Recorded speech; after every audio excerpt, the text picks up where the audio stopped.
The Uncle Goal Podcast. 5, 4, 3, 2, 1.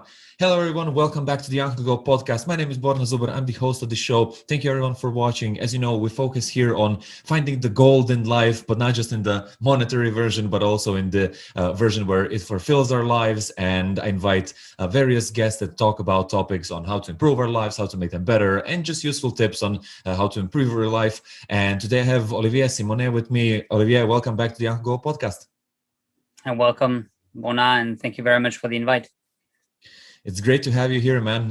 This is Olivier's second time here on the podcast, and I invited him again just so we can go into some topics more in depth and also bring forward some new ideas as well. Tell me, Olivier, how have you been since the last time we spoke? Well, fantastic. Last time we spoke, there were a lot of things in the making, and that has come to life. You know, it's when you nurture an idea, when you build something for months, when you run into your mind, and then when you see that coming to life. So a challenging time as like everyone else, as it's COVID countless waves now, and we don't know if it's the last one or not. But hey, listen, on that, still keep the momentum high, and we'll be happy to share some of the developments since we spoke last time. Mm-hmm. Awesome. Yeah, I feel the same way. Here in Ireland, lockdown is still going on. Most people are still at home. Most businesses are still shut down. So it's kind of the same in that perspective. But yeah, working on projects for ourselves, I think that's one of the things that can help keep us motivated and kind of keep us going through these tough times. And I feel that if you find something like that for yourself, it makes the whole process easier because you just fill up your time with the stuff that you love. But Olivier, before we go into that, maybe for everyone who didn't listen to the first part, can you introduce yourself a little bit and tell us a little bit about what you do and how your journey got started? Yeah, sure. So my name is Olivier Simonnet. I'm 40 years old today, or 41, soon to be.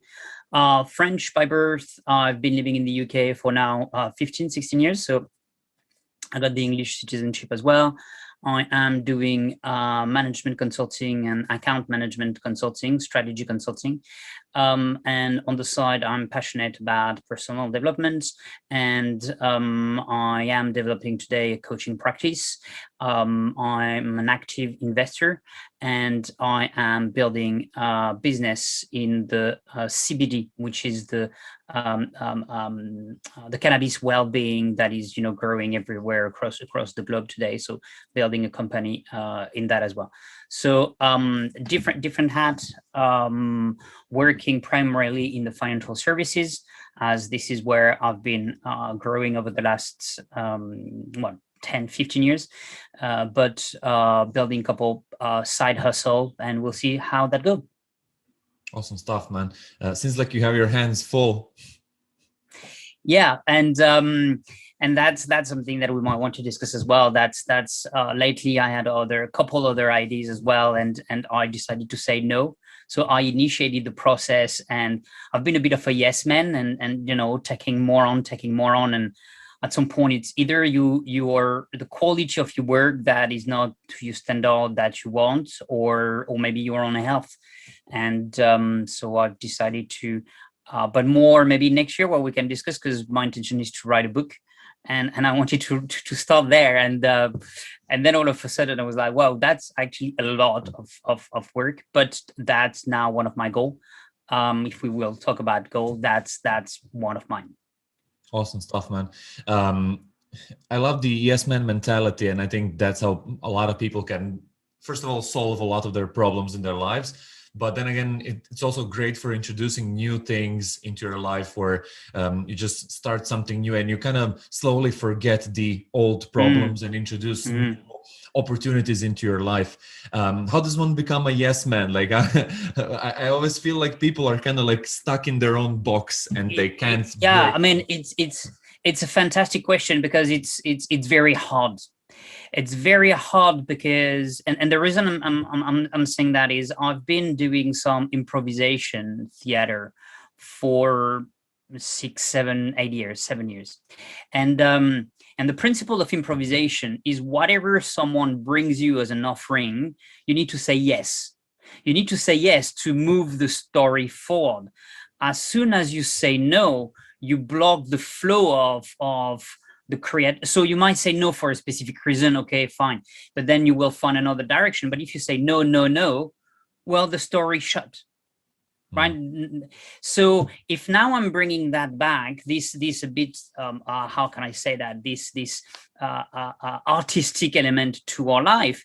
If you say no to plenty of things that comes your way, you shut yourself from route and avenue that can lead in places where you wouldn't even know, well, you wouldn't even dare thinking that you would, go there.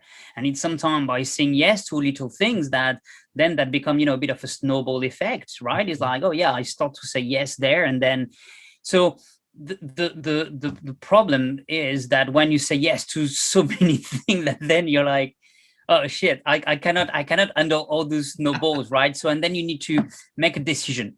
But yeah, fundamentally, if your question is like, how can you be a yes man? I think it's the two things that comes to mind are lowering the shields, because when we said yes, we put ourselves at risk.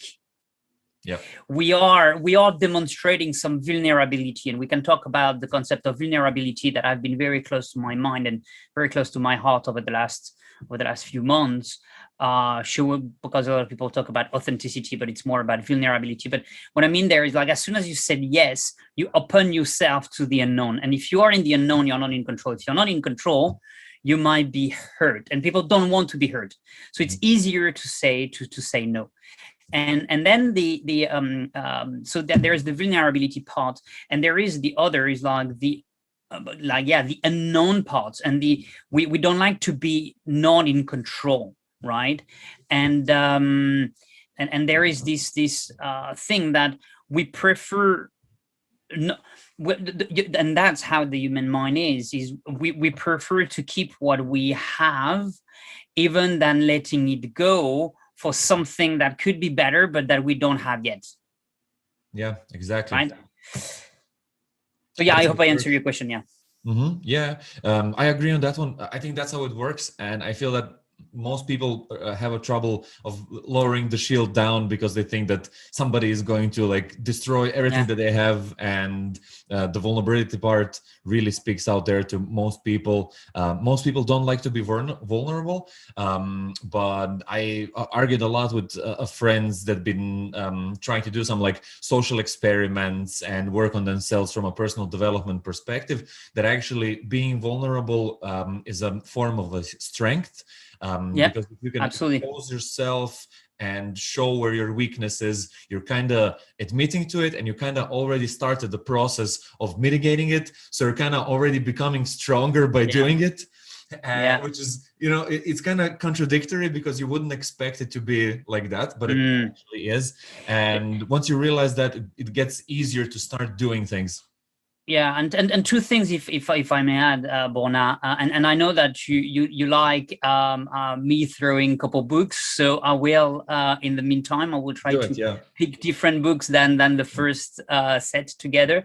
But so first, on the topic of vulnerability, there is a researcher, a U.S. researcher, writer, TED talker called Brené Brown that I definitely invite your listener to read or listen. And her whole concept is about vulnerability and how it's important to be vulnerable to lead. And actually, her whole principle is saying that being vulnerable is courageous. Being vulnerable is a strength, and a lot of people might associate that as a weakness, but that's totally the opposite. People who are taking a leap, people who are taking the courage to do something, they go full on naked to a word in a way, right? It's like, I am putting all my soul, energy, money into something, and then therefore you become really vulnerable. But this vulnerability means that you become very courageous because nothing can attack you in a way. So that's something that Brené Brown, one of the most watched TED Talk of all time, definitely I recommend. And the second element is, yesterday I was watching or I was listening a book that from a guy that obviously you must know doing your podcast, obviously, you know, Tim Ferriss, and his book Tools of Titan, which is a rather thick encyclopedia, but absolutely brilliant. And there is this trick about the to say no to do more of the things that you like. And there are two tips that I can give your listener. The first tip is like, when instead of saying yes, you need to yes to something, you need to say hell yes, meaning that you feel really exciting. And if you don't say hell yes, that means that it's a no. And it's like, and I was listening that last week. I was like, wow, and it's so simple, right? Because you need to be so exciting about something that you put your heart, soul, motivation into it, right? That's the first thing. The second thing, the second tips, very concrete tips, is about what if. And the reason why we are at time not a yes man, going back to the vulnerability, and I think it all comes together, is that our inner voice, our monkey, our gremlins, our protector, because you know what we hear in our mind very often is to protect us. Yeah. But will tell us, no, don't do it somehow, right? Or you miss some information, or it's not complete yet, or whatever it is. And Tim give like tips like, do a what if exercise by putting it on paper. Write things down on paper. What is the worst that can happen? And actually, very often you realize that the worst is either manageable, or it's really something that is not as bad as that, or it's something that, hey, if that happened, that's not going to impact me whatsoever. So, you know, the what if and the hell yes are, I think, two very interesting tips for you listening. Yeah, definitely. It's very important to remind yourself of concepts like that, because usually people just say yes to whatever comes their way. And it's kind of a hamster wheel problem, because if you go from one thing to the other, you basically never go out if you don't push for going out of the hamster wheel. And if I can complete Borna by a quote by Greg McKeown that has written a book called Essentialism. I don't know if you came across this book called Essentialism. I didn't read it. Right. No. So the story starts as this guy who is a high executive, his wife is going to give birth, and his boss is calling him, and I mean, true story, and his boss is calling him, well, true story, what he said. And he needs to be in a client meeting at the time she's going to give birth. Mm-hmm. And he kind of like gave it to the boss and to his job. And then he realized, he's like, but what is important for me in my life? Well, wait a second, is my client essential to me, or is my wife and baby essential to me? Yeah. But sometimes we don't realize. And he has this quote back to exactly what you said. By saying no, you trade popularity for respect. And I do find that quote very, very, and I wrote it like in several of my book now. Come to a landing that you trade popularity for respect. Hey, I hope you're getting value out of this video. I wanted to provide some value back to you and tell you about this tool that I use to make my videos better. It's called TubeBuddy, and it's a free Chrome extension. It basically gathers all your data from the channel and helps you analyze, organize everything from thumbnails, titles, keywords, to analyzing your competitors. And you can use it to create better YouTube videos for yourself, or to just get a better overview on other people's channels. And if you use the affiliate code below in the comments, you will get a small discount on purchasing their package options. But As I said, YouTube TubeBuddy is a free extension tool, and if you use the code BornaTubers, you get a small discount and help me with the whole channel. But let's get back to the video now. Back into the topic there. Yeah. Do you want to continue or? Yeah, no, I mean, we were talking about like, you know, Greg Keon and essentialism, and that's really a very powerful book. And we can talk about that around the habits as well and all that. But yeah. Sure. I love the quote that you just said. I haven't heard it, but trading popularity for respect is something very impactful. And I think a lot of people should hear that quote, because when you look at social media today and everybody on Instagram and Facebook and all of these, they're just chasing popularity. That's their only like goal to do, to kind of get to the popularity and be like, oh yeah, more views, more likes, more clicks, right? Mm-hmm. And they might get lost in that. So going for respect and saying no might be just what they need as a cure to their social media addiction or popularity addiction. Yeah. And yeah, we have to balance it out in our lives, because it's hard for a lot of people. Like I found it easy, like putting my phone away and not looking at it and just doing something else. I don't have problems with that. But as I understand it, a lot of people can't do it. They're just like glued to their phones all the time. So we have to raise awareness on that. And I think the quote that you just said is really, really awesome. It might impact a lot of people, Olivier. Thank you. Yeah. All right. So let's get back to the first part where you were telling us about actually all the things that you were doing. Can you give us an overview of maybe if a lot of people start working on themselves and start becoming more of a yes man person, and then they take on a lot more responsibility or new hobbies or new jobs or things that they're doing? Time management is a big one for me. Can you give us some tips on how to allocate time better? How do you structure it? How do you organize yourself and things like that that might help the listeners? Yes, sure. So I've myself given myself the 10 commandments of time management that I've written, laminated, and put somewhere in my flat.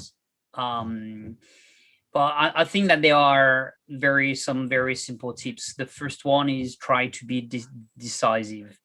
Try to agree one thing, do one thing, and do one thing, and move it on. Then, you know, each time when you come back, you are wasting time. I think another important concept is Eat the Frog. And here I'm throwing another book by Brian Tracy. Yeah. The frog not being and I'm French, so it's difficult to say that, obviously, but it's not the most beautiful animal, but like the idea is to eat the ugliest thing in the morning, and actually mentally you will feel better for the rest of your day, right? Another concept is keep your eye on the ball, but don't chase the ball. It's the difference when you see kids playing football and professional playing football. Mm-hmm. And I'm sure that will make you smile. If you picture the kids playing football, everyone is running to the ball. It's like, no, that's not. No. When you see professional, you might have one or two player, but then what is the goal? What is the end goal? Is to score, right? Mm-hmm. And my apologies for those who are not very, very sporty, but it's the element of running toward a goal, as opposed to, well, I might be better staying where I'm at, or moving in a different direction, if possible. Another aspect that I think is important is two, but they are different. One is about delegation, and this is where you get more for your own time. And automation as well. Is like, what is it in the process that you can do? And let's go back to delegation for a minute. Yeah. And I recall when I was living in previous flat, my flatmate who didn't want to take a house cleaner. I'm just taking that as an example, right? A house cleaner. And I'm like, well, that is going to take 3 hours of my time. 3 hours of my time doing what she's doing. Well, it's something that I can deploy in doing something else. So then the question is like, how worth is your time? But I can go even further than that, which is, how about ordering a taxi for your kid to bring them to school? People are like, whoa, hold on a second. I'm not going, all right, fine. So that means, and that depends where you are. It's like, okay, so you take 45 minutes to go, 45 minutes to come back. So it's an hour and a half or 2 hours. The taxi would have cost you 15 back and forth. Is your 2 hours worth 30? Maybe not. And everyone will have a different, judgment there. So the question is like, what can you, and that is just from a pure financial, economical standpoint, but then the delegation can goes as, where can I always tap into your interest, and if there is something that you can do that as well, serve me in a positive way where it's a win-win, fantastic, right?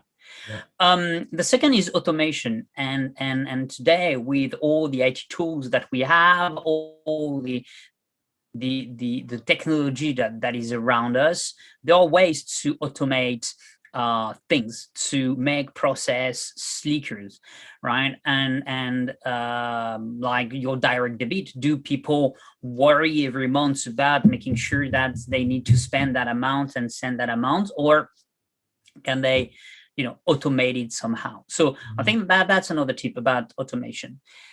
Another tip would be to something that I discovered not too long ago, the Pomodoro technique. The Pomodoro technique is, the Pomodoro is the tomato, and someone wrote a whole book about this technique, which is about to do things in incremental of 30 minutes and then break, and then be really intense in those 30 minutes, okay? And then you break, you do something else, and then you go back, and then you are intense. Basically, you got wave of intensity and break, intensity and break. Yeah. Another, please. Sorry for jumping in there. I heard that being applied for studying, where they recommend 30 to 40 minutes of intense studying, and then literally stopping right now and just like going to, I don't know, the toilet, grabbing something to drink, grabbing a bite of fruit. Yeah. Just to change how your mental synapses are wired, or like work out for 5 minutes, like doing some push-ups or jumping, just something to change what your perception is focused on. And then after 5 to 10 minutes, going back, and then again, intense learning. Doing that kind of helps the brain kind of juggle through everything and compress it easier. So it's not that you're going for 5 hours and then your brain is just like, oh no, I want to quit, Yeah. But it manages to digest all the information in smaller chunks, and then it stores it better. And I heard that for studying, it's a great method. Yeah, no, absolutely. And then the what links to that, I would say, do one thing at a time. And I'm the champion in trying to juggle different things. And we go back to what we said at the beginning, and it's fucking hard, but actually it's very effective when you say, okay, you know what, I'm going to put all my effort, energy, and I'm going to laser focus on something for an hour, 2 hours. And actually you got so much done. But what that might entail as well is, for example, cutting your phone, cutting your emails, cutting all the things that you are reactive to. Okay, all the stimuli, because now it's like Borna and me, I've cut everything around. It's a one-on-one, it's focus time, right? So that's another that I heard from this guy and Milet is really to break your days in different days. So one day for him, one day is 3 days. And what he says is, I'm achieving 3 times more than people because I'm compartmentalizing my days in a very clear way. I was like, wow, that's an interesting concept. And basically it's the idea of saying, well, I will be a businessman from 6 to 12. I will be working on any other of my venture from 2 to 6, and then from 9 to 12 I am doing something else. So it's kind of like and for him, then if you bring that with the element of doing the most important thing first, you always keep on achieving a lot of things in those 2 or 3 days and that's something that as well that I'm now trying to implement. Another I think important thing for me personally is about health. Yep. And what I mean by that is that actually it's not health, it's giving myself space, right? And to gain time is you need to take time. You need to take time to walk, to run, to exercise, to think, to sweat, to meditate, to so a bit of me time. And the thing is, like, when you are always in running and rushing, you might not realize that this me time is fundamental, because that gives you time to think, to see things clearly. And I realize, and we can talk about that a bit later, that I am very creative actually when I run. And I've never realized that until last year. And I've had all those ideas, epiphanies of when I let my body go. And now I'm doing some part of my routine in the morning is I got my iPhone with me and I'm writing things as they pass through my mind. Yeah, exactly. And I'm like at the end of the week, I'm reading it. I'm like, fuck, it's brilliant. And it's like, is that me? It's me. But so sorry, that has been a bit of a long-winded way, but plenty of small tips from giving yourself time, to the Pomodoro technique, to being decisive, to delegate, to automate. So hope that will be helpful. Definitely. I'm gonna go back to the running there because I love that topic, and that's been kind of keeping me healthy during the last few years. I love running, and I have the same feel that you just described. When I go for a run, I have my phone always with me, and then I usually get some ideas during the run.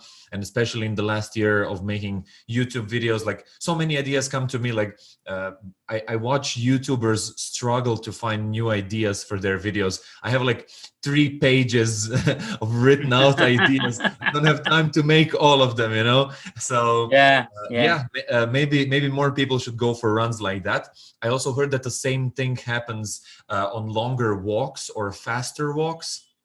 It's somehow connected to more oxygen in the brain, plus the environment coming towards you and changing all the time. And then the brain just fires synapses and starts connecting things in a different way as it hasn't connected it yet. And then when it makes those connections, it goes like, all right, that's a cool idea. And then you're like, oh, that's a really cool, like, is that me? Yeah, it's you.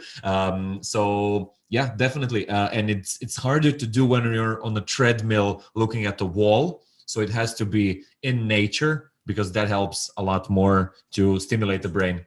So can I share something with you here?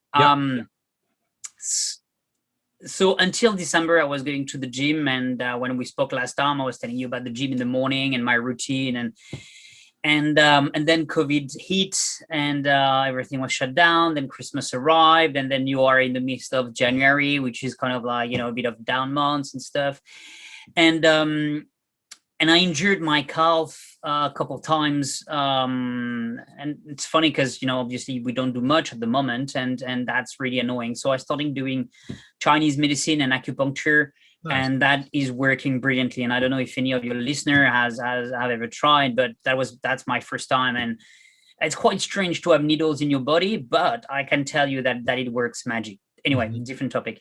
Let me pause you there for a second. Was it the traditional where just needles are plugged into you, or was it like the modern version where the needle and then electricity is being pumped into your muscles to stimulate them? Which one was it? Yes, that's this one. The new one. Yeah. So, but I mean, but they are very Chinese, and they really do it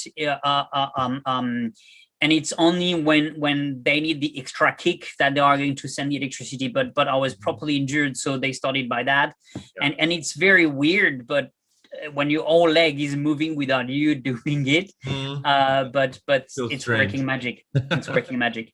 Yeah. And so I haven't done much, and I wanted to run. Is like my gym is closed. I started doing some home thing, and then I was off, and I need some fresh air, obviously, because I'm working from home. So I started just walking about 3 weeks ago.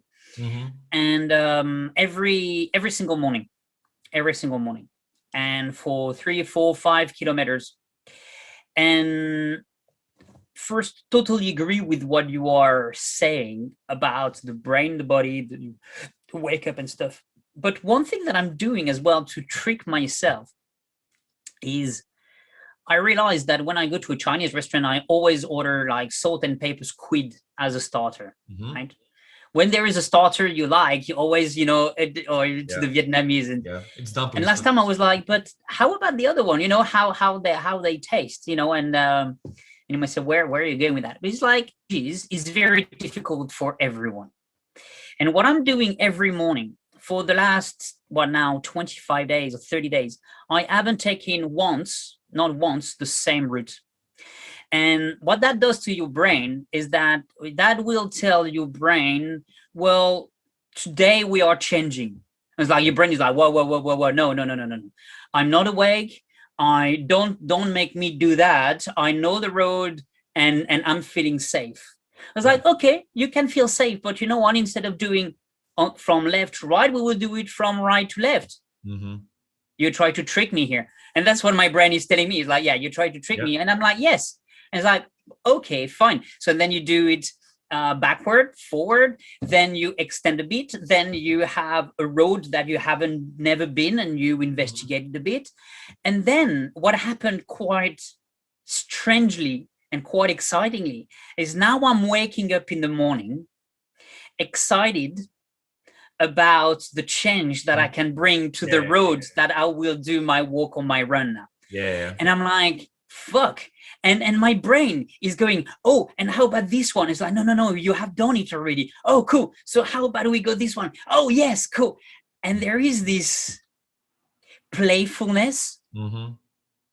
And I am waking up now playful of me going at 6 or 6:30 for a run or a walk to discover a new path. Just crazy. I'm not a morning person. I'm not a fan of running. And kind of like you want to stay in your own place. And that, I love it, and definitely recommend for people to. And there is this book that I've started writing. He's like, Who Moved My Cheese, which is all about changes. And this is the idea of, we go on the same routine on a daily basis, and countless books have said, well, how about you change your way to you walk to your office on a daily basis? And now I'm not walking to the office on a daily basis, but I've decided to change my run route every single day. And actually, it's amazing. Definitely recommend. Yeah, I highly recommend it as well. It gets your brain thinking. And as you said, if you can turn it into something playful, it works even better, because you bring a lot of positive energy behind it. And then you're just like even more motivated to do it. Absolutely. I feel that that's the simplest and most reliable method of changing something that you don't like into something that you will actually like in the future. But it's hard to do at the start, especially if you don't want to put any effort into it. I feel that personal development is kind of based on that idea, that there are stuff that we don't want to do and we don't like them, but if we start to do them and if we make them playful and interesting and see the value in them, then we will reap the reward later when we have internalized them. Because just imagine, like, when somebody tells you, like, all right, clap your hands and jump a little bit and smile and pump up your energy, and you're like, no, I don't want to do it. It sounds stupid. Like, why would I do that anyway? But when they explain how the psychology behind it works, and you've done it a few times and you've seen, okay, it's safe, like everybody laughed at each other, haha, it was fun. And then after 50 times you're kind of like, oh yeah, I kind of got the hang of it. And then after 1,000 times you're just like going into that state immediately without even thinking about what the limitations are, and it motivates you even before you start doing it. I'm getting motivated just by thinking of doing like jumping jacks and clapping like that. Fantastic. Because the body remembers positive feedback, just like it remembers the negative feedback. So we kind of have to fight through that first wall, that first barrier. And then when we break through it, if we manage to install the habit, then it's all just rewards at the end, right? Yeah, I mean, there are so many concepts in what you just share. Is like, what is an habit? How do you institutionalize it? How do you make it work? You know, the element of what drives you to change your habit. Is it fear? Is it hope? Is it pain? Is it pleasure? And then also, what is your state? So happy to, because I can then talk for 10 minutes on each one of those topics. So tell me, how do you want to maybe follow, because there are plenty of very interesting topics here that we can dive into. Habits are a big one. Let's start with, what is the most useful habit that you ever like purposefully installed for yourself? So something that wasn't there for you, but you said, all right, I'm going to make this a part of my life, and you started doing it, you implemented it, and it stayed as a habit for you. Well, that's a very hard one. I like asking hard questions here, Olivier. I will, and I will deflect that question. Thanks. I would it's sport. It's sport, and it's my body. I'm thinking about it. I got two.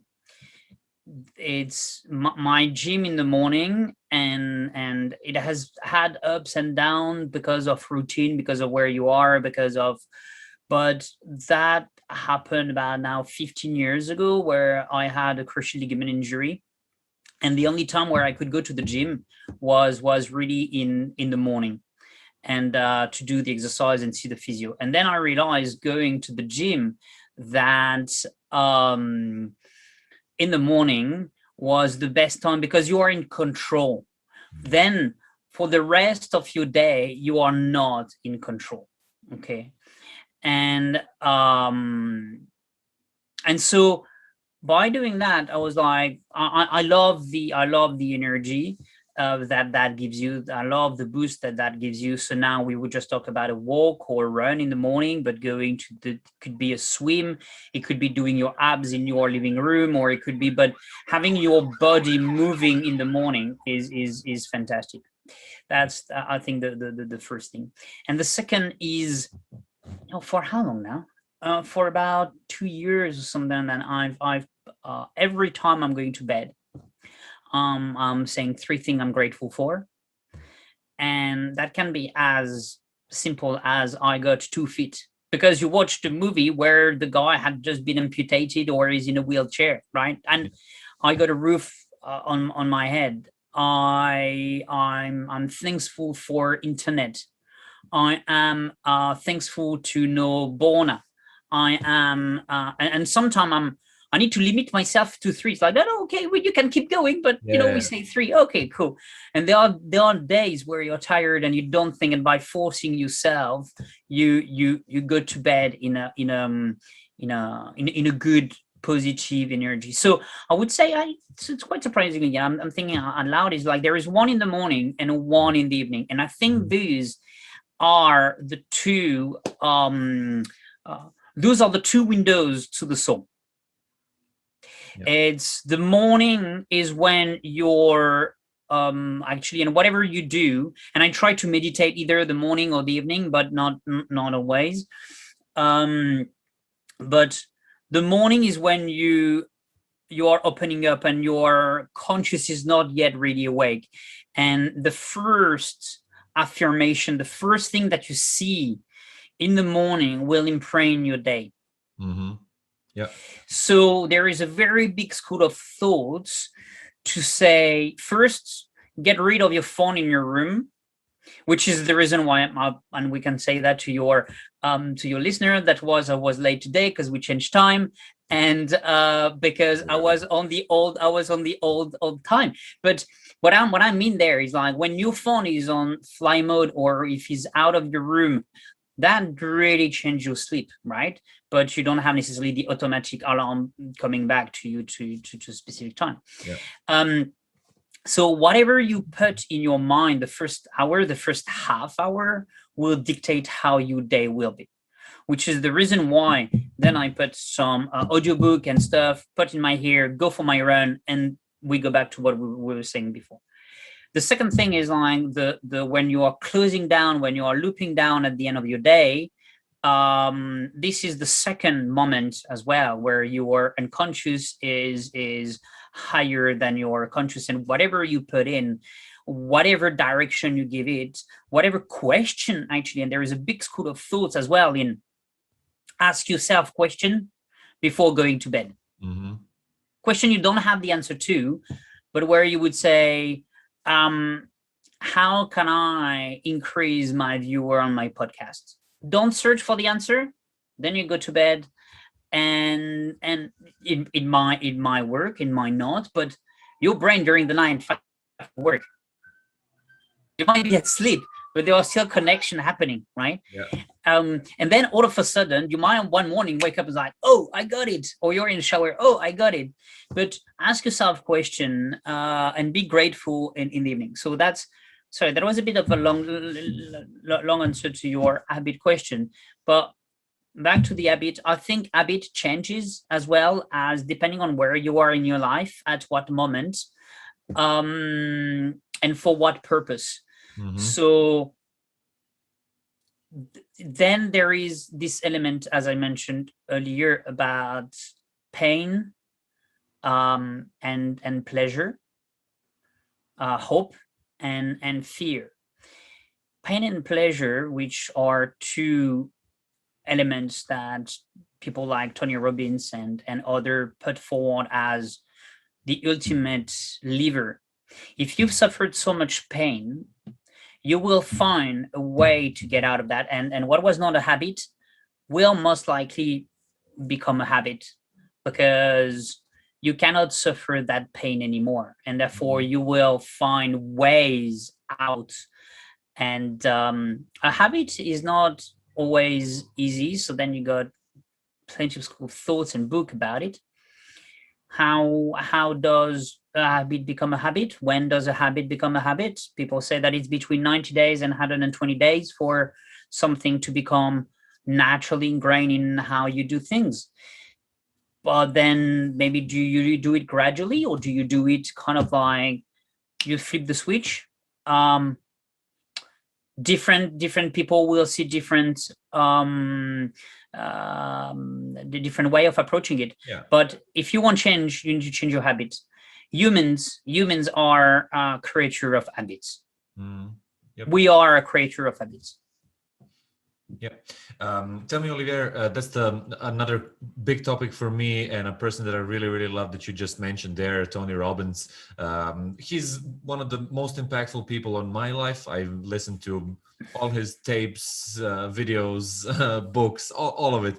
Tell me, how do you look at him, and can you talk a little bit about the recent event that you attended that he hosted online? I believe it was over his platform that he built, right? Yeah. I mean, it's so I'm a big believer in the man. His words might not be what some people might look for, and I got friends who don't like him, but it has been 40 years in the making. I'm a very big fan as well of his mentor called Jim Rohn, that I definitely recommend people to listen. Different style, but his words are as impactful. And so Tony Robbins, I went to his first event in 2013 and went to another event in 2019.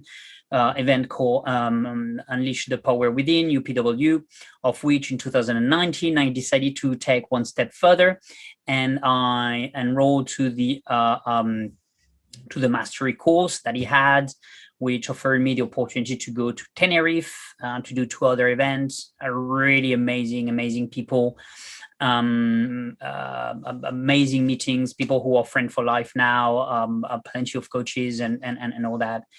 And yes, what happened 2 weeks ago, 3 weeks ago, a friend of mine who is a hairdresser, who used to be my hairdresser, we are in lockdown. I got big hair, and they grow fast. And after a few months, I was like, mate, like, do you mind coming home to give me a haircut? He was like, yeah, cool. Mm-hmm. So and Johnny is a beautiful soul, and through my experience with Tony Robbins in the past, I shared my experience with him, and he's a therapist as well, and he's a really mindful person, and he bought the Unleash the Power Within virtual that happened early March, mm-hmm. To watch over 4 days. And he just finished my haircut, and he was like, Oli, actually, do you mind if I got that? Can I plug it in? Are you okay if we are? And I was like, yeah, sure, man. I didn't know. Listen, it was 3 o'clock in the afternoon, and we started watching. And exactly to what you said earlier, Borna, where then he was getting it because it was his Thursday, and for me it was I've already done the event twice, but that was my first time, and I kind of could see him like starting to get active. Mm-hmm. And I was in my sofa with my phone, so because we plugged everything on TV and speaker and stuff, and I was starting like as well playing the game. And all of a sudden, I did see myself in my own living room, feeling the energy, feeling the states, feeling the anger, and playing with my friend. And that was 4 o'clock or 5 o'clock in the afternoon. And then a friend was supposed to come for dinner, and basically she just joined the party. And we finished at 4 a.m. we finished at 4 a.m. Yeah. Like literally jumping in the living room and pushing the roof away. It was just mind-blowing. And that was an amazing day. So listen, there is this book. He has 2 books that I definitely recommend. And one of your questions last time is like, where can people start about personal development? And we can discuss that. But starting by his 2 books, Unlimited Power or Awaken the Giant Within, are 2 fantastic books that he wrote back in the 80s, 90s. And they deconstruct a lot of things about your state, about your vocabulary, about your belief, and those are now things that are through coaching that we can explore a bit more. I'm really starting to understand and be a big believer of the belief, and a belief and state is how you are, how you see yourself, how you are you in a down state or an upbeat state, and can you hack your state? And obviously you can, and we gave already tricks to your listener how to hack your state. Go for a run, go for empty your living room, empty your dishwasher. Sorry, you are working, you are in a bad state, go and do that. Go for a walk outside, hack your state. Okay, start doing jumping jacks. But totally like you couldn't again. But what sounds of course for you is not for actually what I realize a lot of people. And so listen, the guy is a marketing genius. The guy is a sales machine. The guy is very American. And the reason I'm saying that is because that might not please to people. He sells, and you like it or not. But if you look at the core of what he says, it's spot on. It's spot on, and it's super powerful. And what amazed me when I went to his event is he's not talking to a culture. He's not talking to a Croatian. He's not talking to a French. He's not talking to an English. He's not talking to an Irish. He's not talking to a South African. He's not talking to a Colombian or an Australian. He's talking to everyone, because what he says is raw and works. Full stop. Yeah, exactly. So yeah, I love the guy. Definitely recommend. And in my mind, he's at top of the personal development game. I know there are a lot of scammers and a lot of people who kind of use his name and reputation to kind of scam people and just get money. I highly recommend people to go to the original works of Tony Robbins and all the other guys that worked on it, because when you start reading the books, you know how when you're studying for college or for school, you kind of highlight the most important sentences or the definitions so you can remember it. I started doing it, and I had a feeling like I would have to literally highlight every sentence in the book, how powerful it was. Every sentence is on point, and you're like reading it and you're like, wow, like here every sentence can be a quote. It's like so strong. So he put in a lot of work and a lot of effort into constructing a work to help people. And that's the main prefaces for his work. He really wants to help people. And he has literally invested so much time in learning that he developed his own thing in psychology. He's read over like 1,000 books. Like, I mean, it's a huge amount of time that he's invested into figuring out how to help people, and the way he does it is really amazing. So we'll leave that for the listeners to discover on their own. I want to ask you a question there that I maybe didn't ask before correctly. Just before Borna, just before you ask this question, something that is, I think, very important that you said, maybe without realizing, is personal development is like it's the assumption that your development finish with school. When you're out of school, you finish your development. And when you just said like a second ago, the time and energy that he has put in his own development, the time and energy that someone whom I appreciate as well, this Aniko, has put on her own development, and so on and so forth, all those masters, all those artists are never seen themselves as a finished article. So they will, and I was listening something to Mozart, and Mozart kept on learning new style, new music, and it's not when you finish school that school has given you the tool for you to venture in the world, and you need to keep on learning, asking questions, discovering. And you have spent countless, as you said, countless book. My question to your followers: how many book have you read over the last months? How many book have you read over the last year? Who have you listened to? Are we just looking at Kim Kardashian and understand what she has been buying? I mean, but or am I going to spend an hour listening to us today? And everyone will find there is no right or wrong. I mean, everyone will have but a different view. But those people have become who they are because they have kept on pushing themselves to know more. And sorry, I just wanted to put this point forward because I think our development, and this is where personal development comes in, is it's never it's a journey. It's not an end goal. It's mirroring, becoming better about yourself, about who you are, about where you go, about how you interact with people. Yeah, exactly. Man, a lot of things to unpack there. And everyone listening, guys, if you want to learn more about topics like that, stay tuned to the Uncle Gold podcast. We'll talk about topics like that a lot more. But the thing that I wanted to ask you earlier there, Olivier, was basically the idea of the podcast, which was kind of ingrained in personal development, was that you probably didn't have a rich uncle who taught you how to get the gold in life. And most people that are happy are the ones that found some form of their personal treasure that keeps them happy and the style of life that they want to have. What would you say to the listeners? How do you find the gold in life?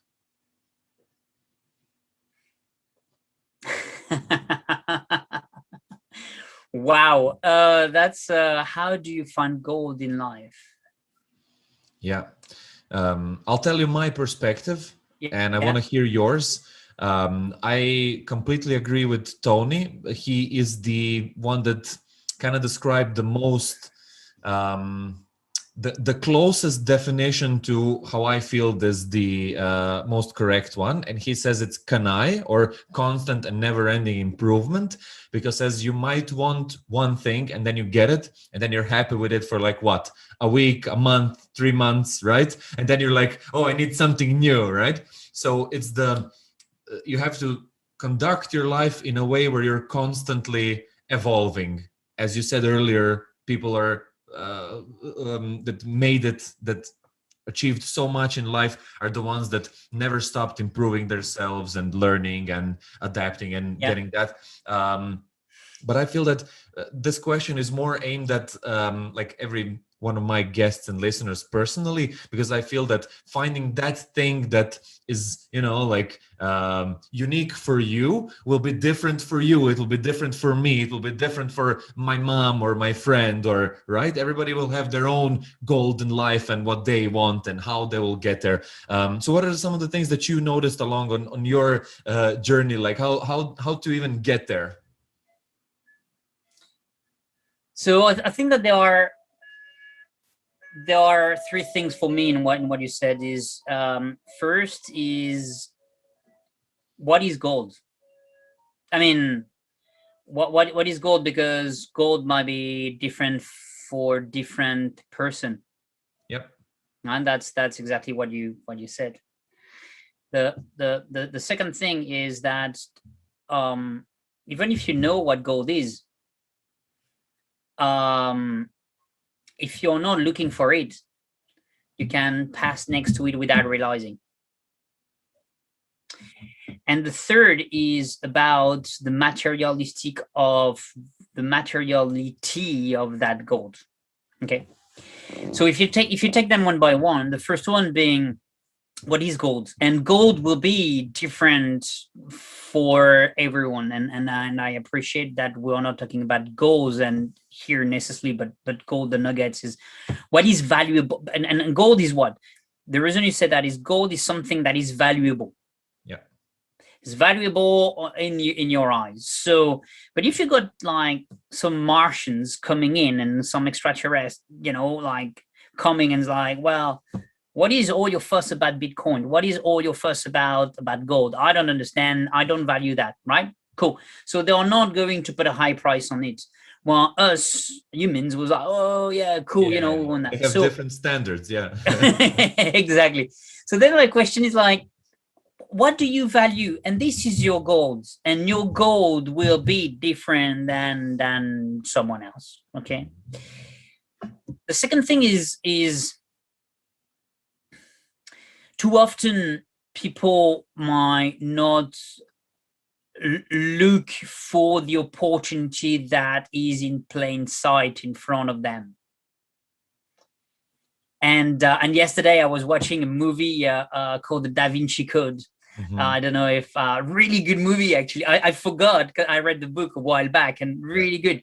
And actually the clues are always there in plain sight. They're always in front of you. Okay. And actually there is this book there called, have you spotted the gorilla? Have you heard about this book? So I mentioned, did you spot the gorilla? Oh, the basketball game where the gorilla runs. Yes. Well, no, it's kind of like the same thing. Like last time I mentioned to you, like the luck factor, and this is by the same author. And what they did is they did an experiment. They told people to do something, and someone like your size, your height, dressed as a gorilla arrived, and people didn't even saw it. Okay. So, and there is this concept that, again, Tony Robbins says in his seminar, and it's like, okay, look for red, think about red, and look for red in the room. Now, do you remember what is brown? Like, no, because you focused on the red. Okay. Yeah. So Focus, when yeah. my point here is, and there is your brain has a logical way of functioning. If you tell him to focus on something, he will find it, for the good and for the bad. Yeah. And what I mean for the bad is because you will have you will find some reinforcing elements that will feed your own belief. It's not exactly, we are going a bit on a tangent here, but it's the point of like, whatever, search and you will find, as it said in the Bible. So the thing is, if you know your goals, if you are ready to search for it, so you need to search for it. I mentioned 3 things at the beginning, but I would like to put a 4th one. And the 4th one is gold. Very rarely, if you know your goals and if you know that you want to focus on it, it's very rare for a gold to appear just in the middle of your path. You normally need to have some sort of shovel and start to do a bit of digging. Yeah. Okay. I don't know much story where the guy has like, oh, I hit a massive piece of like gold in the middle of my path, and it's like, oh God, and all of a sudden, no, it doesn't happen like that. And there is some work. So you know what you look for. You know roughly where it's going to be about. It's kind of like your focus area. You look for it. You know what it looks like, and then you do some working. And then you might find it. Okay. Yeah. And the last point is the materiality of the gold. Is like, what does it bring? And I think your gold is a real good analogy, because is the interest of the gold for the gold itself? I'm thinking of Picsou here, right? It's like, I want to have all the golds in the world for me. Is it the coin that you want, or is it the story that it will allow you to build? Is it the school that it will allow you to send your kids to? Is it the poverty that it will allow you to get out of? Is it your grandparents that you will be able to put in the right house? Is it your father's lung cancer that you will be able to cure? I don't know what it is, right? And everyone will have his own benefit, but the materiality will only fulfill us as human beings up to a certain point, because once we have it, we want more. So it's not the finality of what you have, rather than how you get there and the journey that has been yours to get there. So I think that those would be the 4 things about the gold analogy, if I may. Yeah, awesome stuff, man. Thanks for that. I appreciate that, and I hope it helps people. I see so many people just like walking through their lives without ever even starting the search to find their own gold in life, and it's a shame. And I hope to change that with this podcast and by bringing people on like you who can talk about topics like that and bring value to people so they learn more and start looking for it. And eventually someone will find it for themselves, right? Not everyone will, unfortunately, but we can increase the amount of people that will. That's kind of the point. Yeah, absolutely. Of this whole thing. Tell me, for the closing part, we haven't gone into what you're actually doing right now. And if somebody missed the first podcast, definitely listen to it, because we seen Olivier just starting to build it out. But can you tell us a little bit more where you are now with your coaching business and what you do there, and where you're at and how it changed in the last few months? Yeah, so I'm going to step one level back from that, the coaching, and then we can talk about it. But I realized that I want to impact people, and I want to serve people. I want to help people, and I want to help them change their lives. Okay, I realized that has become my mission. and in that there are different things that I'm doing.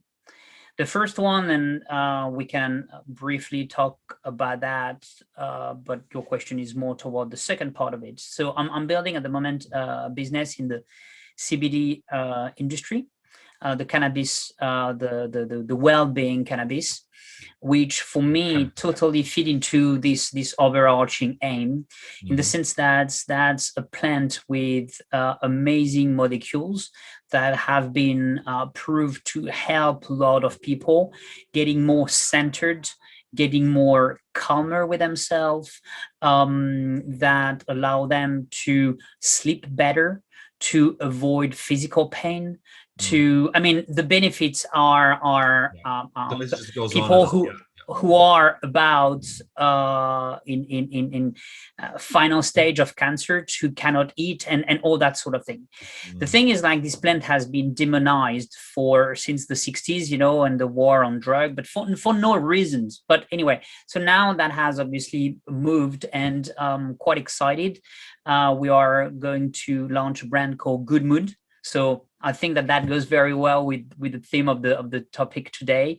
Awesome. And good mood CBD, mindful CBD. So it's all about the mindfulness that the CBD brings, and really believe very strongly, not in the product only, but in the value that we want to bring to it. We want to create a community about health and conscious, mindful people. We are going to partner with association 1% for the Planet, where 1% of everything that we get will be given to association for the help of oceans and forest and all that. So there is a very strong element there for me. But so that's about the body. Now what? Yeah. I just wanted to comment that you didn't tell me about this last time, and I'm very happy that you did this time, because on my creation channel, I did a podcast interview with a guy who started planting hemp fields, and he's been planting it for, I think, since 2017, where Croatia legalized that you could plant hemp, but not marijuana, right? Which is what you're starting to do. He's been actually looking for buyers. So if you want, I'll connect you two guys online. Let's have a chat. Because as far as I know, he has more supply than demand right now. And he's working to kind of spread the culture around it and stuff like that. So it definitely might be interesting, and I'm very interested in stuff like that, because especially if you look towards, let's say, Canada and the US, where it's been going on for a number of years now, and it's been established as a business, we see it taking over the stock market. Like you mentioned investing there earlier, but there are so many companies that are connected to hemp, CBD, marijuana as well, which stocks are growing at a high rate because people believe in the products and are willing to invest their money to support the projects and help them grow along with it. So I think that's a trend that will kind of spread globally, maybe not in all countries equally as fast, Some countries are really like, no, like we don't want it here. But as the benefits get normalized, and when it starts becoming more acceptable for people to use products like that to help themselves on a health level, on a mental level, and just like everyday use, like I think that's over 25,000 use cases for CBD products, everything from like flour to oil to protein. I know that people use seeds and they feed their cattle with it, so it's like many things that you can do with it, and it's, in my opinion, underused. So I'm glad that we're talking about this topic, man. Totally. And happy when we launch the brand, happy to have another podcast. You'll have to send me some sample products over there. Absolutely. So that's the first part. The second part is maybe more what you were aware of, which is the personal development aspect of it. So in that, my initial thought was around a newsletter. My thought overall is I want to create an ecosystem of personal development. And what I mean by ecosystem is everyone is different. Therefore, everyone So first, everyone is extraordinary. I think that everyone is unique. Everyone has a uniqueness, and everyone need to be inspired to have this extraordinary in themselves ignited. I truly and genuinely believe that everyone has an X factor. Everyone has a superpower, and it has been from childhood to adulthood. It has been buried under things of conformatism and other, about things that we have been told you should do, or you should be, or you should think, and have not thought and think for yourself. Okay. And with that point in mind, then everyone is at the different point in their journey. Some starts, some are quite far, some are looking for tips here and there, some are looking for more ongoing support, and so on and so forth. So I don't want to be answering to just one, and I think my intention is to create something where several people in their development journey, several type in their development journey, can find something. And that's almost kind of like against marketing, because in marketing you tell me, oh, you need to pick a niche and then just focus on this niche. Yes, it's true, but my intention is I truly believe that everyone should be offered the chance to grow and learn, right? So several things. I have now created a website where everyone can go and find myself. So oliviersimonnet.com. You can find all the readings that I mentioned today, plenty of books, an explanation of what coaching is. So I'm now like a trained coach. I got like several clients that I'm helping on a weekly basis, and I'm more than happy to help other. Please just go to the website and get in touch. I got now also a blog that is fed every day with video and articles, so of personal development. It's called growththeorymastery.blogspot, and every day you will have material that is there to help you. And then the third element at the moment is a weekly newsletter that I cured myself, that I wrote myself. The one tomorrow will be about the Queen Gambit.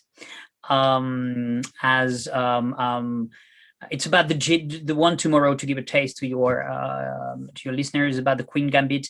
But the Queen Gambit, in the way that I looked at it, in the way that this girl did not have the chance. She's an orphan. She almost died in a car accident with her parents. Like, her dad did not recognize her. I was like, well, hold on a second. She did not start in life with kind of like all the best chances, and then she was fucking hooked on pills, right? So hold on a second. But basically, you quickly see that she has belief but she didn't want to take the burden on her shoulder, and and it's the story of everyone. We are not dealt with the best hand, but then our self-limiting beliefs that are destructive are limiting us, right? But she's cracking through that, and I do find the story beautiful. And so that's kind of like what the one is about tomorrow. So every Monday, I'm sending like a newsletter with a book as well, detailed, summarized. It takes about 5 minutes to read the newsletter. Definitely invite people to subscribe. Every Tuesday night now, I'm hosting a clubhouse, which I hope to have you in. And the clubhouse is really about, for those who don't know, Clubhouse is a new social media that it's an audio drop-in when you come in, a bit of like you got rooms and you discuss topic. And mine on the Tuesday is talking about the newsletter that is released on the Monday. So the one on this Tuesday will be about geniuses, about what they have, what do they display? Are we not all genius somehow? What is our genius, right? How do we show passion and love for what we do that demonstrate that what geniuses are, right? So that's the third thing. And the fourth thing that is in the making at the moment, and you will be one of the guests, is I'm going to put like a podcast as well. So that creates this whole ecosystem of personal development. I will create courses and classes that I will put then on my website. But at the moment, I'm focusing on my one-to-one coaching and my newsletter. And things will build on the back of it with podcast and with a book in the making as well. But that's quite far. But yeah, the quote that I mentioned to you last time was, a road of 1,000 miles start with the first step, and you need to start somewhere. And I'm very excited about the journey. I'm very excited about what is out there. I'm proud. I'm extremely proud to have done the International Coaching Federation coaching training because it was over a few months. It's not easy, and now I'm in getting hours to get fully accredited. And the world of coaching, you have people who have gone through a seminar, a weekend, and who call themselves coach. When you finish a 5 months training. But then at the end of the day, I'm not here to prove anything by that, is like the proof is in how you engage, how you work with someone, and how you help him or her.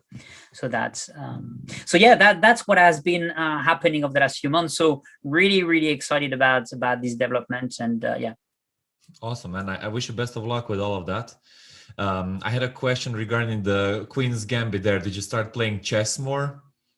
Well, that's a very good one, because I really want to start playing chess now, and I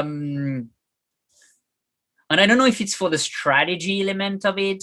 I don't know if it's for the thrill of it, but that's always something that I've wanted to do, and I've never had the chance. And well, sorry, you have the chance if you want to find the chance, right? But my dad or granddad were not kind of like teaching me, or it's not something that naturally came to people around me. But yeah, totally. Do you want to play, Borna? Should we arrange a session then? Sure, man. Let's do it. I found a great website. It's called leechess.org. And it's a free website. It has everything from teaching you how to move the pieces to like a daily puzzle, how to solve, like 1, 2, and then mate, or it gives you chess problems to solve, to think about.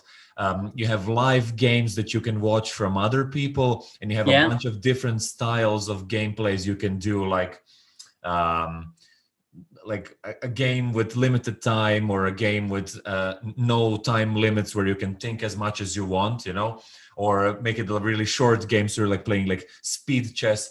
And I recently discovered that I played like 10 games there with a friend, and I really like the website. So that's something that I can recommend to you if you want to start. If you do, Fantastic. It's Uncle Gold. You'll know where to find me. Fantastic. Yeah.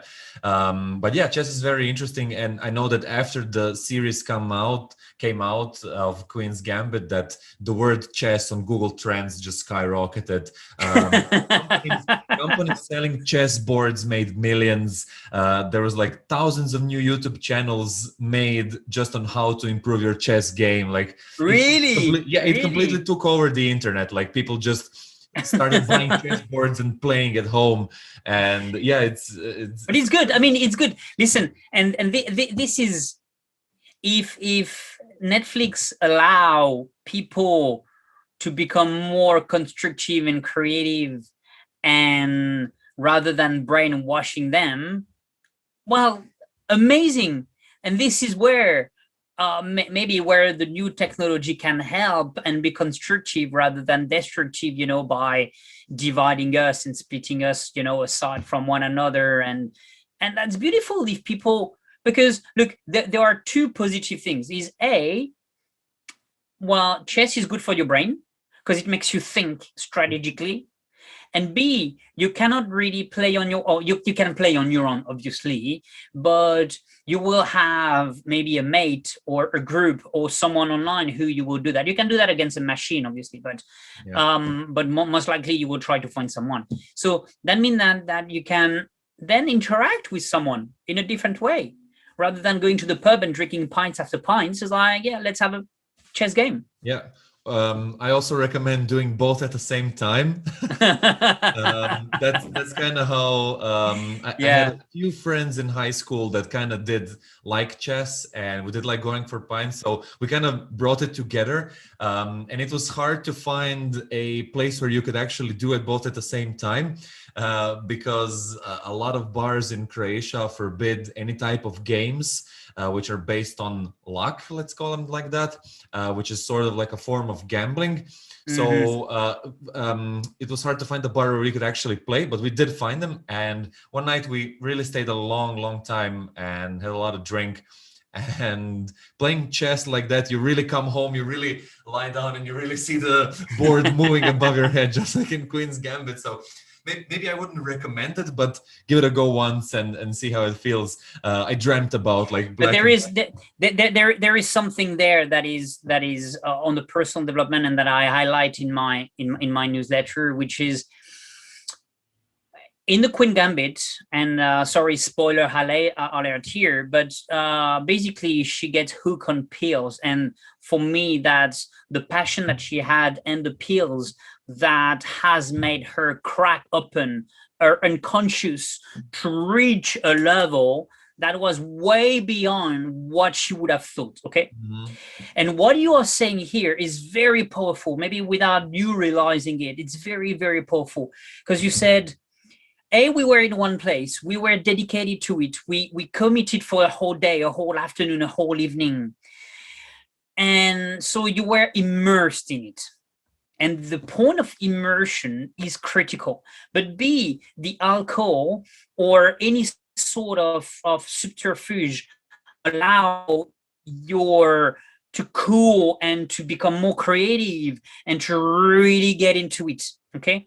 And what I analyze in this newsletter is that, because I talk about Mozart and I talk about a physician as well.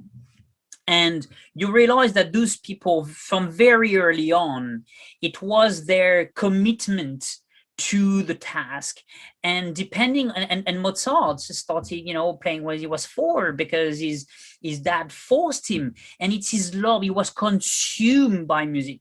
The physician that I'm talking about that created the atomic bomb or was part of this project was consumed by physics. And when you're consumed by what you do, you become ingrained it, living it, thinking about it in ways that you wouldn't have thought about it.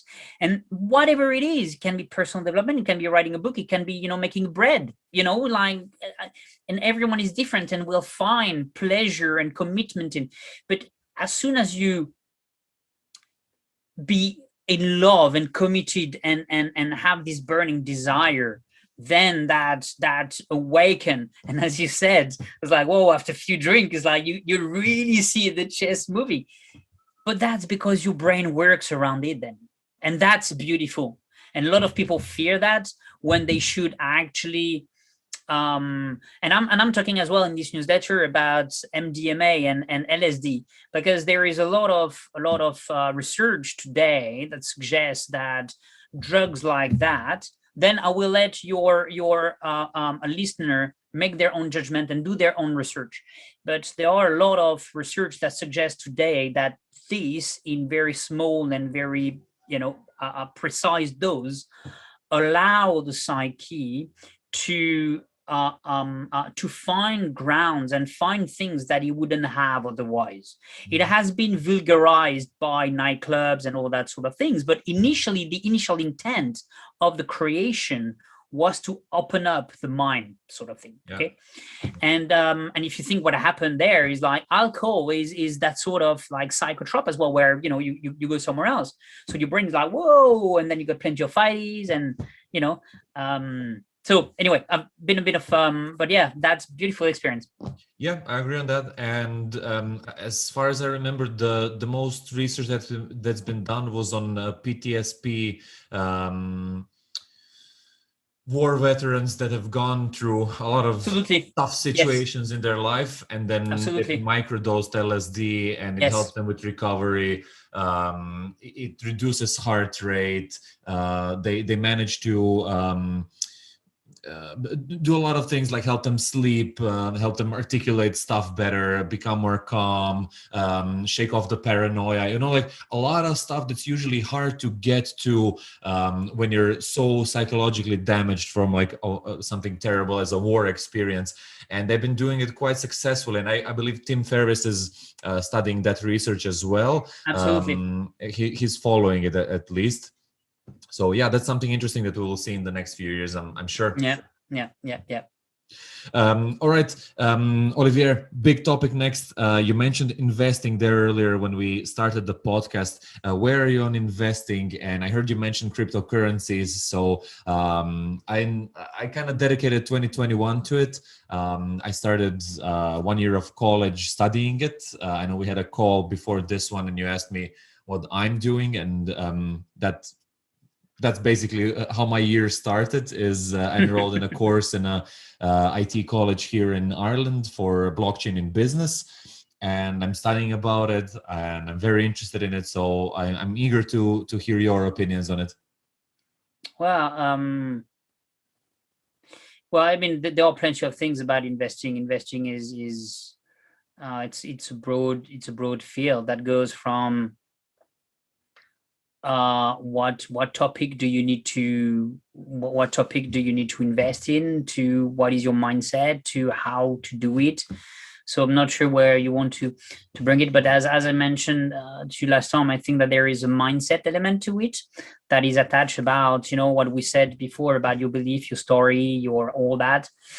So you need to be clear around your story, but what is money for you, and if you do have any issue with it, and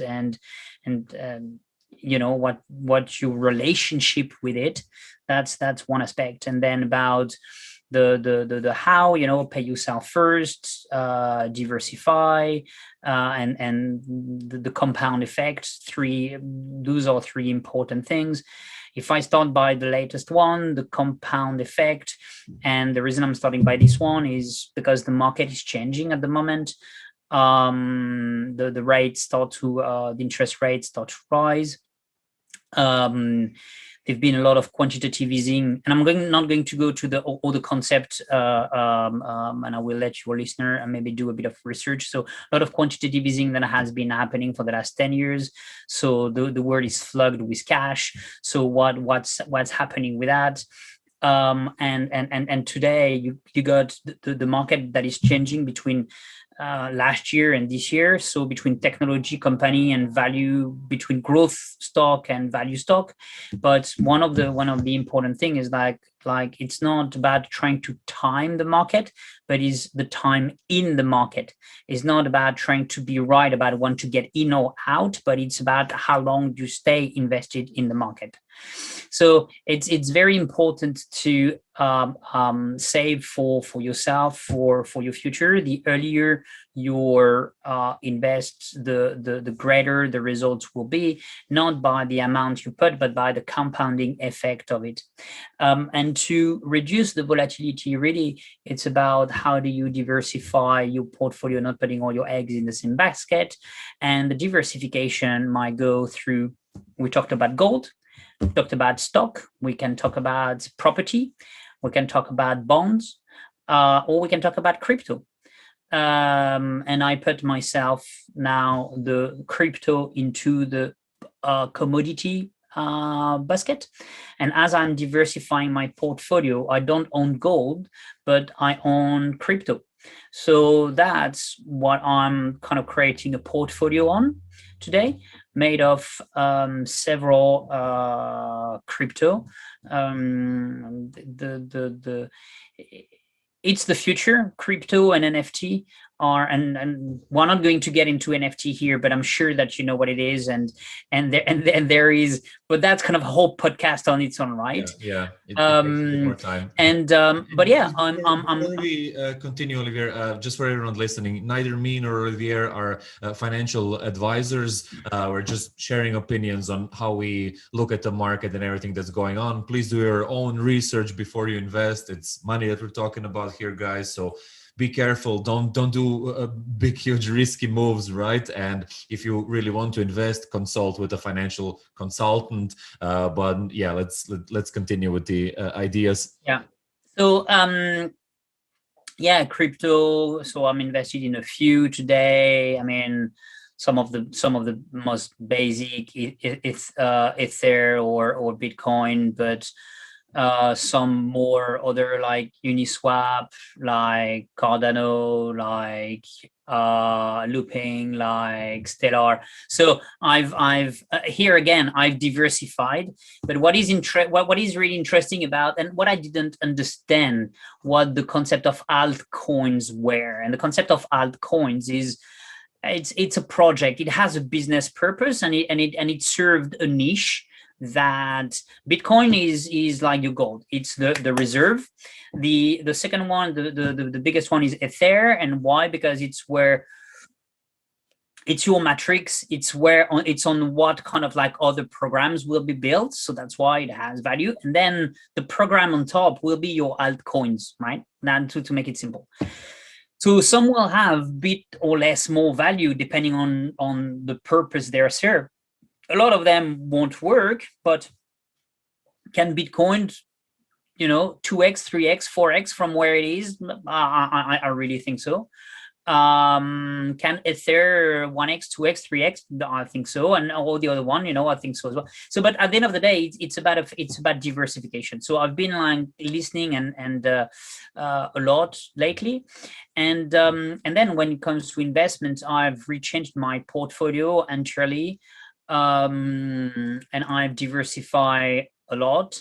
Mm-hmm. There is one guy that I definitely recommend you to read, someone called Ray Dalio.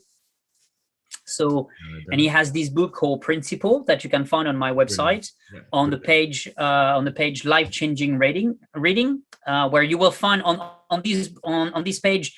You will find Brent Brown that I mentioned earlier. You will find Tony Robbins. You will find Principles. You will find all these books, and yeah, what I would like, Ray Dalio, who is one of the most successful hedge fund manager. His key principle was the diversification of his book.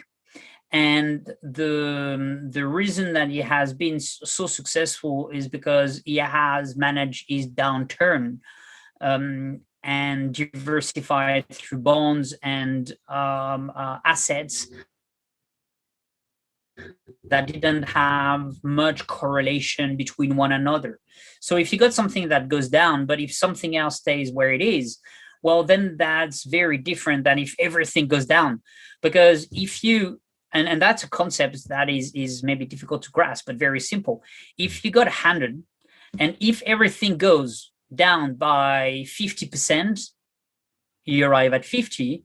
But to go back to 100, you need to gain 100%.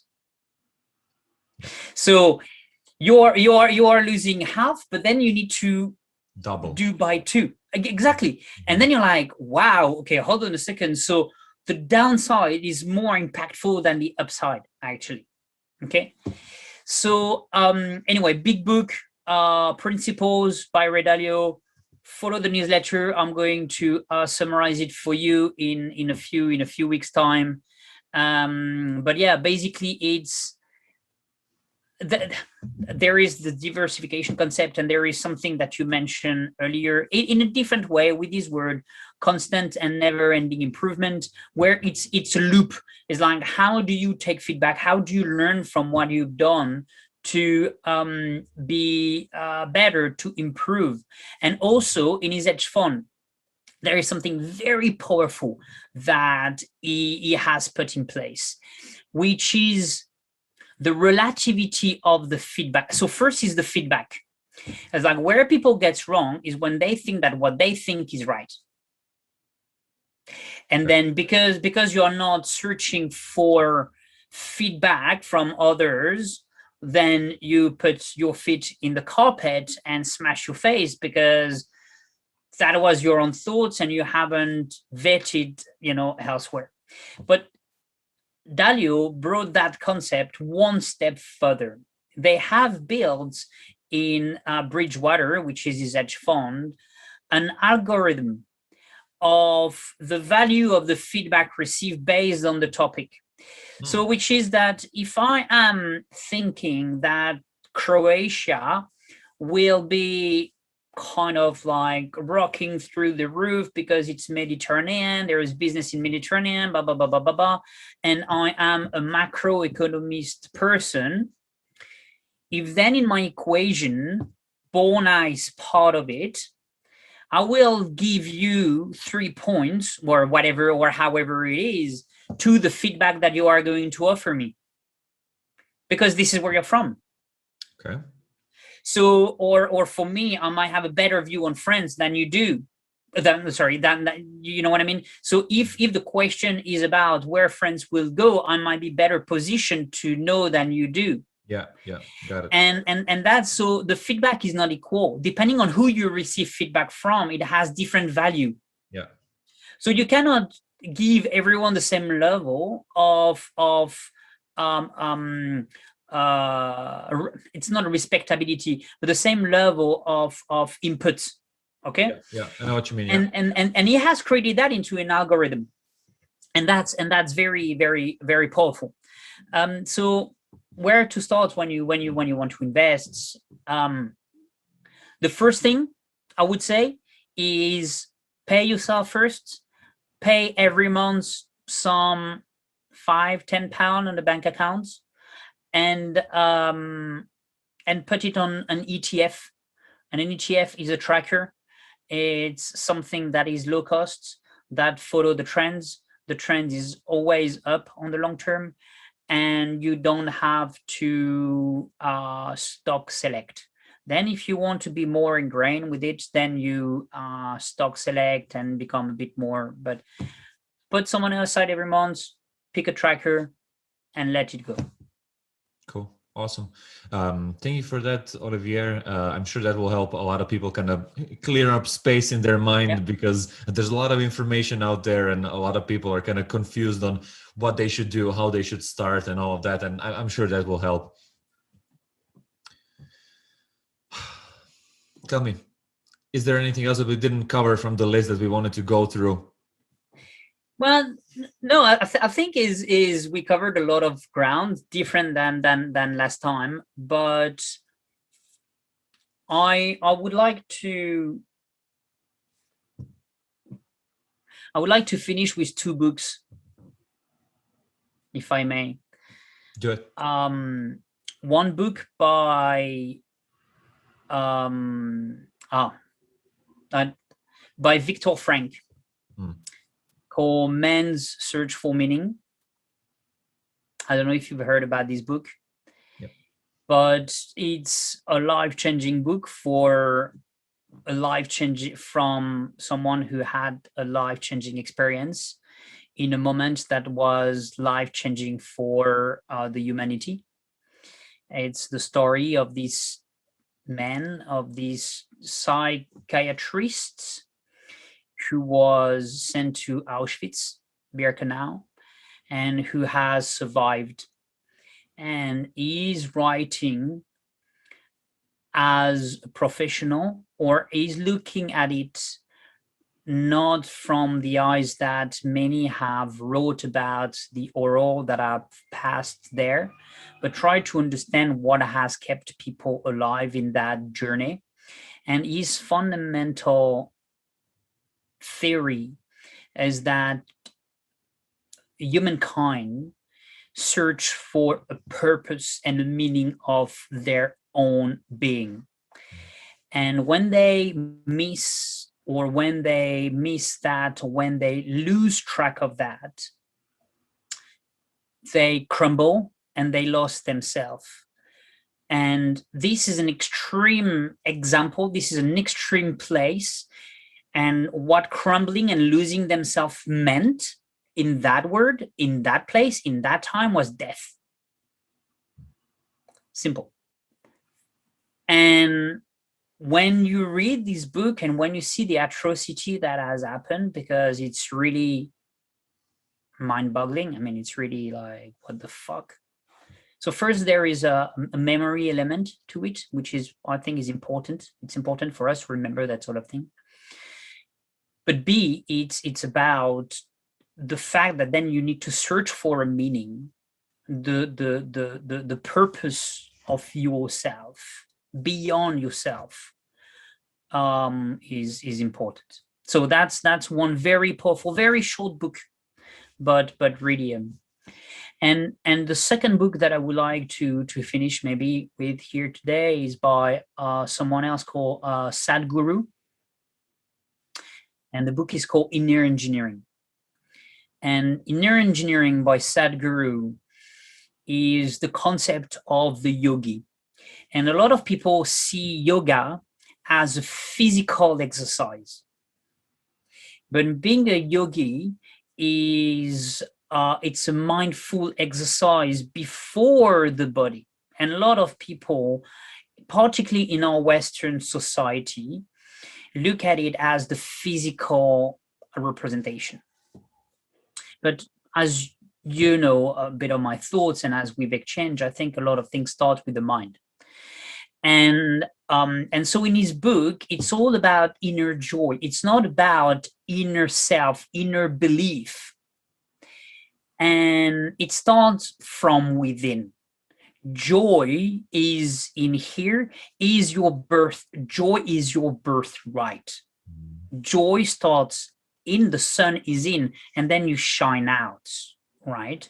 You are complete. People are looking for completeness through, and we touched on a lot of things again today, and I really appreciate engaging with you again here, Borna, from the social media, from what is out there, but it starts from within. And the self-engineering and how you look at the universe and how it transpires through you is beautiful. And and that will be in a newsletter that I will summarize actually in 2 weeks' time, where I'm going to highlight to people how so many things in our life that we like, that we appreciate, we don't even realize, and that make you smile and laugh, you know, when you go to the supermarket and when a new till open, it's like amazing, you know, like you got like a big queue and then you jump on. So it's like all those little things in life. And now I'm bringing like very concrete thing, but this Inner Engineering book is really about self-discovery. So I'm stopping here, and then if you got any more questions for any more, you know, I'm happy to answer. But I would say Man's Search for Meaning and Inner Engineering are two fantastic books that I would definitely recommend for anyone to read. Mm-hmm. I know about the first one, but I haven't heard about the second one, about the Inner Engineer. I'll have a look at that, and thank you for sharing the. There is a summary. I've put like there is a whole summary on my website about this book.